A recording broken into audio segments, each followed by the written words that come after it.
Okay, one more time. Tom's going to go a bit harder. Go! It doesn't hurt me, it doesn't hurt him. Just roll your hips into it a little bit more. Go a bit harder.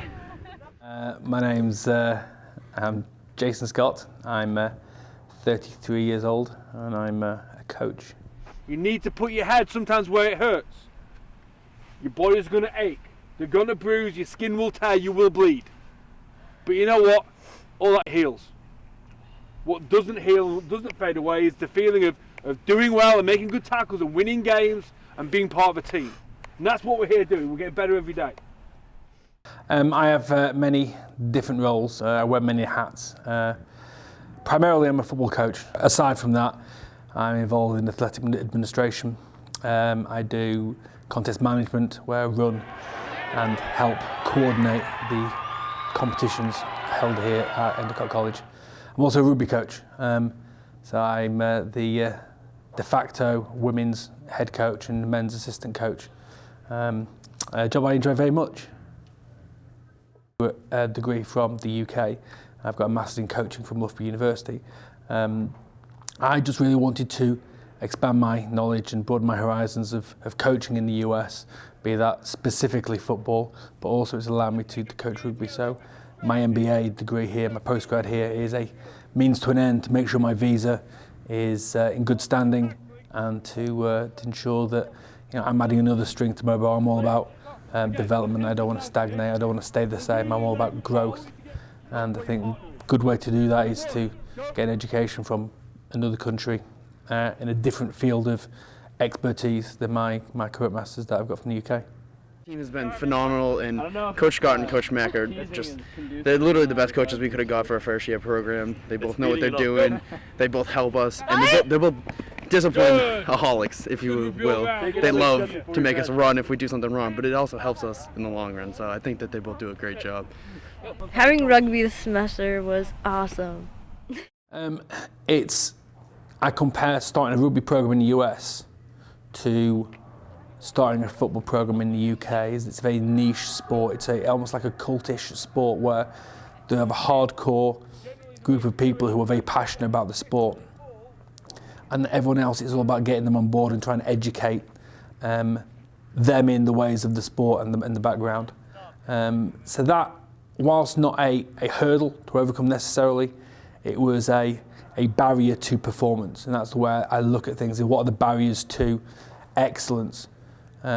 Making people understand the background, and I know there's some negative connotations that go along with what a rugby team does socially and within the community, and dispelling some myths I think was huge.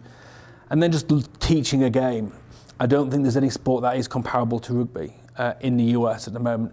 Football, sure, it has elements, but I think soccer has as many elements as rugby, as does things like field hockey and ice hockey and basketball. It is a typical invasion type sport where the play is constantly moving, and teaching the skills and the ins and outs of the game is always challenging, but I won't say it's a barrier because of the enthusiasm that the players that I work with have for the sport.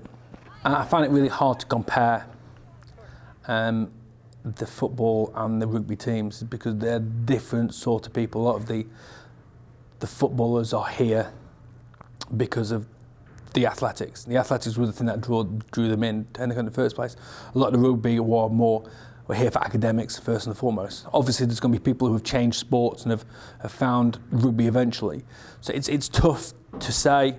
It's like choosing between two of your siblings, or who do you like more, your mum or your dad, or what do you prefer, fish and chips or pizza? It's tough to do because it is two different things. Whilst they are both sports teams, I can't say I prefer one over the other. There are upsides to both, there are drawbacks to both, and heaven knows that both sets of players frustrate the bejesus out of me at times. But that's half the pleasure, is that you set up some great relationships and you work with people who you genuinely feel something for, a lot of admiration for, and how they attack their academics and their athletics and how they carry themselves in the community. So for me to favour one over the other would be unfair to either team and the people who I enjoy working with day to day. My hopes for the team is that we start something very special here. This is the first year that Endicott have had a rugby team, and I hope it goes from strength to strength and it outlasts me here, it outlasts Coach Mack here, and it goes and grows and develops, and there's a full-time coach eventually, and challenging for regional championship, national championships. I think the athlete and the sort of people we have here makes it entirely possible that schools of our comparative size and comparative background do very well nationally. So I would like to think that with support of the college and the athletics department, the sky really is the limit. At first we need to get teams out, we need to be able to compete regularly, and then hopefully we can go and compete on a national level. She goes on 3.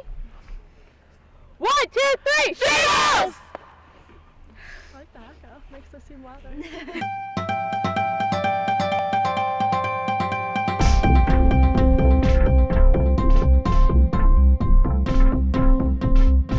That's a pretty good tackle.